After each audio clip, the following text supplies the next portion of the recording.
Everyone, welcome back to the Samajik Guru channel. आज हम करने जा रहे हैं क्लास 9th के हिंदी का सैंपल पेपर नंबर 1, जो कि हेल्प करने वाला है आपके मार्च एग्जाम्स में। तो वीडियो को स्टार्ट करते हैं उससे पहले अगर चैनल पे नए आए हैं तो चैनल को फटाफट से सब्सक्राइब कर लो, क्योंकि यहाँ पर इस तरीके का हेल्पफुल कंटेंट अपलोड होता रहता है। तो चलिए बिना देरी के वीडियो स्टार्ट करते हैं।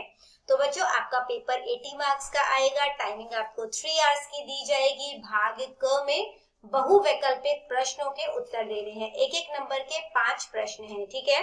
सबसे पहला क्वेश्चन है, हिंदी भाषा की लिपि कौन सी है? आंसर है देवनागरी, ठीक है। अगला क्वेश्चन देखो, जो कि है अनुनासिक शब्द चुनकर लिखें।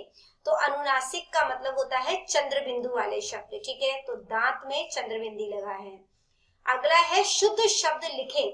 तो क्योंकि जो है वो कैसे लिखा जाता है? घ ऑप्शन जो है वो करेक्ट है। इसके बाद है, देखो पूरा ई है, आधा च है, फिर छ में आ की मात्रा, तो क्या बन जाएगा? इच्छा। नीचे दिए गए विकल्पों में से सही वर्तनी वाला शब्द कौन सा है? मतलब सही स्पेलिंग किसकी है? तो आंसर है अवसर, ठीक है। इसके बाद देखो बेटा, एक एक नंबर के 4 प्रश्न है। निम्नलिखित बहुवैकल्पिक प्रश्नों में से सही विकल्प चुनकर आपने बताना है, ठीक है। श्री कृष्ण यशोदा से क्या खाने की मांग करते हैं? तो आंसर है रोटी और माखन, ठीक है। क और ख दोनों ही सही है। अगला है, मुश्किल काम करके कर्मवीर जबकि दूसरों के लिए क्या बन जाते हैं? तो वो दूसरों के लिए नमूना बन जाते हैं, आदर्श बन जाते हैं। अगला प्रश्न है, बूढ़ी खाला ने पंच किसको बनाया था? तो अलगू चौधरी को बनाया था। मुन्नी के लिए पाजेब कौन लाया? बुआ। अगला प्रश्न है, निम्नलिखित लोकोक्ति का सही अर्थ क्या है? वो आपने बताना है।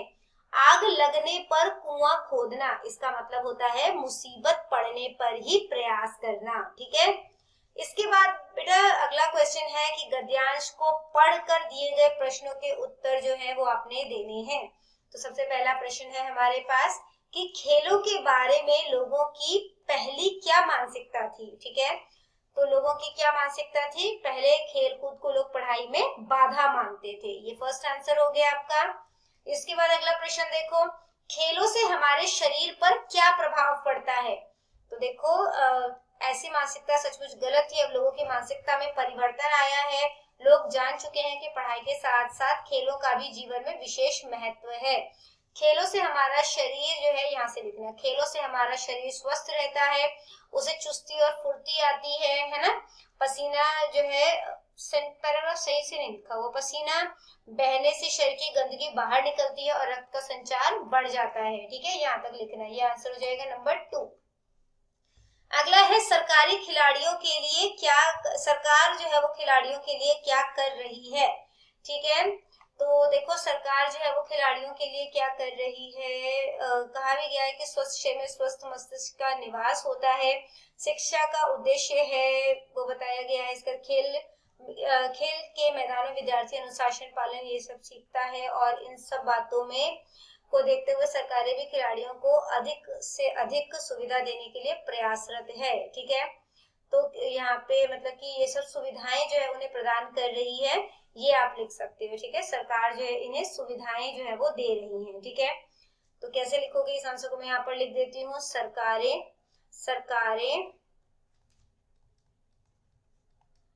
खिलाड़ियों को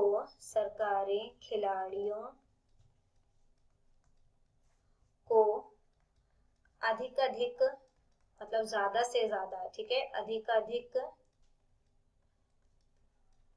सुविधा देने के लिए प्रयासरत है, ठीक है। जैसे यहाँ पर लिखा हुआ है, सुविधा देने के लिए प्रयासरत है।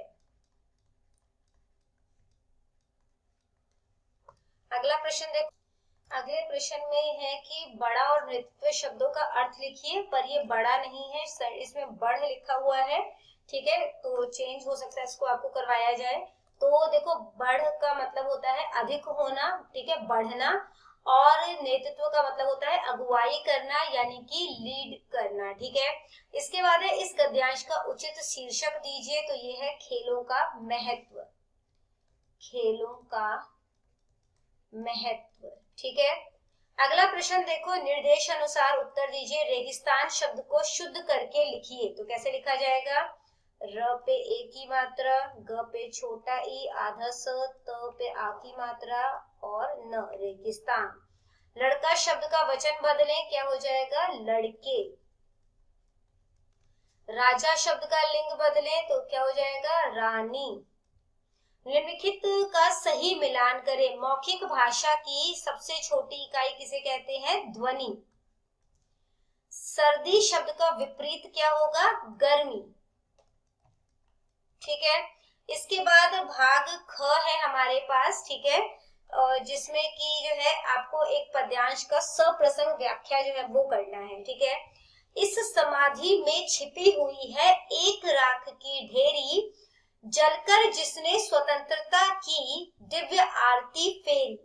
यह समाधि, यह लघु समाधि है झांसी की रानी की, अंतिम लीला स्थली यही है लक्ष्मी मर्दानी की। ठीक है। देखो अब ये जो है जो प्रसंग है वो क्या मतलब कि है, प्रस्तुत पंक्तियां जो है वो हमारी हिंदी के पाठ्य पुस्तक से संकलित किया गया है। कहाँ से? कविता झांसी की रानी की समाधि पर से ली गई है। इसकी कवित्री सुभद्रा कुमारी चौहान है। इसमें कवित्री ने रानी लक्ष्मीबाई के बलिदान और उनकी समाधि के महत्व का वर्णन किया है। तो इस लाइन में क्या कहा गया था? व्याख्या क्या है? कवित्री कहती है कि झांसी की रानी की ये जो समाधि है वो देखने में छोटी और साधारण लग सकती है, लेकिन इसके भीतर उस वीरांगना की राख की ढेरी है जिसने अपनी स्वतंत्रता के लिए खुद को बलिदान कर दिया। रानी ने स्वयं जलकर बलिदान देकर स्वतंत्रता की ज्योति जलाई थी। वह किसी पवित्र आरती के समान प्रकाशमान है। यह छोटी सी समाधि महान झांसी की रानी लक्ष्मीबाई की है। यह वो ही स्थान है जहां उस मर्दानी यानी कि पुरुषों के समान साहस रखने वाली रानी ने शत्रुओं से लड़ते हुए अपने जीवन का अंतिम युद्ध लड़ा और वीर गति प्राप्त की। यहाँ पर ना अपनी हटा लेना, जिसने स्वतंत्रता के लिए खुद को बलिदान कर दिया, ऐसे लिख लेना। ठीक है। इसके बाद अगला देखो, या तो ये अटेम्प्ट करना था या अगला जो है मतलब सप्रसंग व्याख्या करनी है।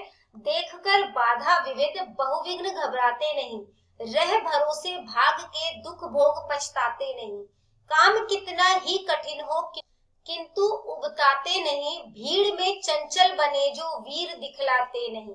हो गए आन में उनके बुरे दिन भी भले, सब जगह सब कल में वे ही मिले फूल फले, वे ही मिले फूले फले। ठीक है। तो देखो इसका मतलब क्या है? तो ये जो पंक्तियां हैं वो अयोध्या सिंह उपाध्याय हरिऔध द्वारा रचित कविता कर्मवीर से ली गई हैं। इसमें कवि ने कर्मशील लोगों के गुणों पर प्रकाश डाला है। कवि कहते हैं कि कर्मशील व्यक्ति अपने रास्ते में आने वाली अनेक प्रकार की रुकावटों और विघ्नों को देखकर भी घबराते नहीं हैं। वे भाग्य के भरोसे रहकर दुख भोग कर पछताते नहीं हैं। उन्हें चाहे कितनी भी कठिन काम करना पड़े, लेकिन फिर भी वे उस काम से उकताते नहीं हैं, बोर नहीं होते। वे कभी भी भीड़ में चंचल बनकर अपनी वीरता नहीं दिखलाते हैं। उनकी मेहनत से उनके बुरे दिन भी भले बन जाते हैं, मतलब अच्छे बन जाते हैं। वे सभी स्थानों तथा सभी समय में खुशहाल और प्रसन्न दिखाई देते हैं। ठीक है। इसके बाद बेटा प्रश्न नंबर 3 है। निम्नलिखित प्रश्नों के उत्तर एक वाक्य में देने हैं आपने। शिवाजी कौन थे? आंसर है शिवाजी एक प्रसिद्ध मराठा वीर थे। अगला है नीरू की दिनचर्या क्या थी? नीरू की दिनचर्या में बर्तन साफ करना, रसोई का काम करना और कॉलेज की पढ़ाई करना था। अगला प्रश्न है इमारत का होना ना होना किस बात पर निर्भर करता है? आंसर है इमारत का ना होना इमारत की नींव की ईंट तथा उसकी मजबूती पर निर्भर करता है। कर्जन वायली कौन था? आंसर है कर्जन वायली स्टेट ऑफ इंडिया का सचिव सलाहकार था। अलगू ने अपना फैसला किसके पक्ष में सुनाया? अलगू ने अपना फैसला बूढ़ी मौसी के पक्ष में दिया। मुन्नी के लिए पाजेब कौन लाया? आंसर है मुन्नी के लिए पाजेब उसकी बुआ लाई थी। अगला प्रश्न है बेटा निम्नलिखित प्रश्नों के उत्तर 3 या 4 पंक्तियों में आपने देने हैं। किन्हीं 4 प्रश्नों के उत्तर देने हैं आपने। 2-2 नंबर का ये क्वेश्चन है। ठीक है। पाजेब कहाँ और कैसे मिली? तो आंसर है पाजेब आशुतोष की बुआ के पास मिली।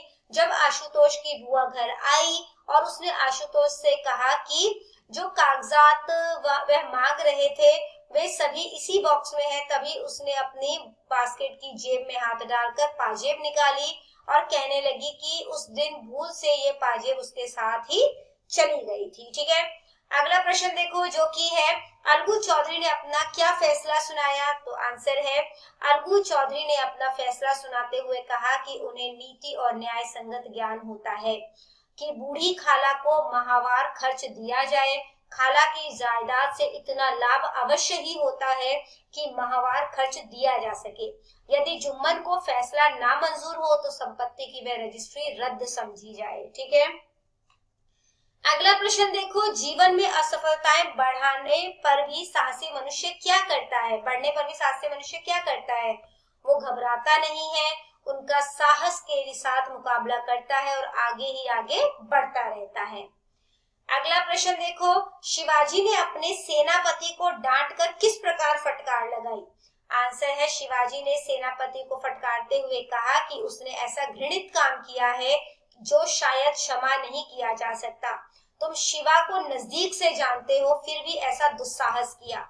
शिवा ने आज तक किसी मस्जिद की दीवार में बाल के बराबर दरार नहीं आने दी, सदा कुरान का सम्मान किया। ठीक है, अगला प्रश्न देखो जो कि है नींव की ईंट और कंगूरे की ईंट क्यों वंदनीय है। तो नींव की ईंट जमीन के 7 हाथ नीचे गड़कर इमारत की पहली ईंट बनती है। इसकी मजबूती पर ही इमारत निर्भर करती है। कंगूरे की ईंट कट छट कर कंगूरे पर चढ़ती है तथा लोगों को अपनी तरफ आकर्षित करती है, इसलिए दोनों ही ईंटें वंदनीय हैं। ठीक है, इसके बाद बेटा अगला प्रश्न है जिसमें जो है किन्हीं 3 प्रश्नों के उत्तर आपने 6 या 7 पंक्तियों में देने हैं। ठीक है, और ये 5 नंबर का प्रश्न है, पंच परमेश्वर कहानी का उद्देश्य स्पष्ट कीजिए।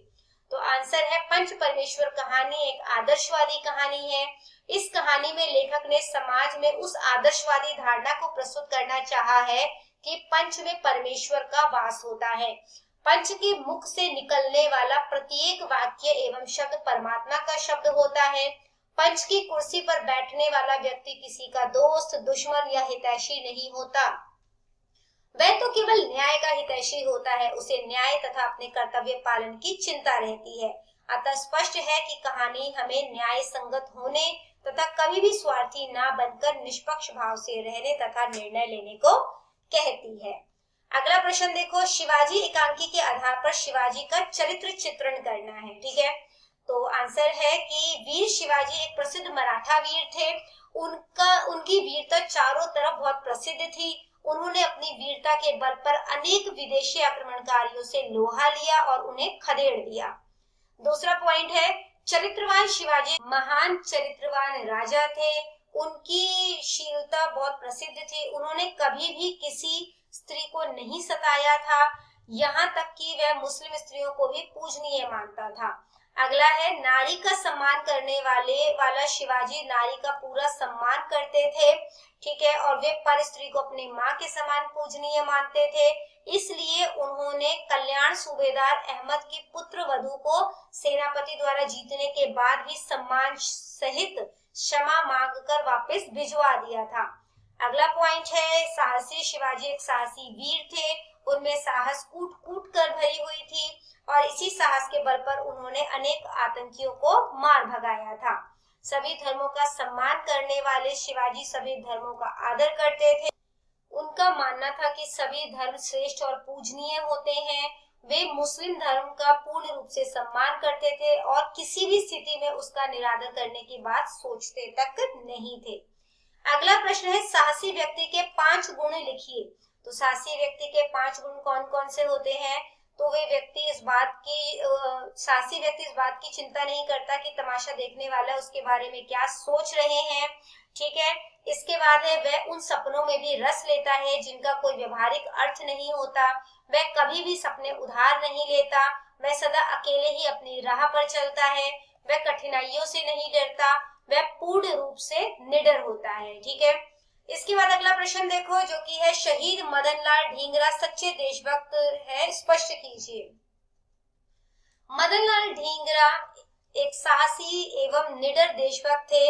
वे शुरू से ही स्वतंत्रता प्रेमी थे।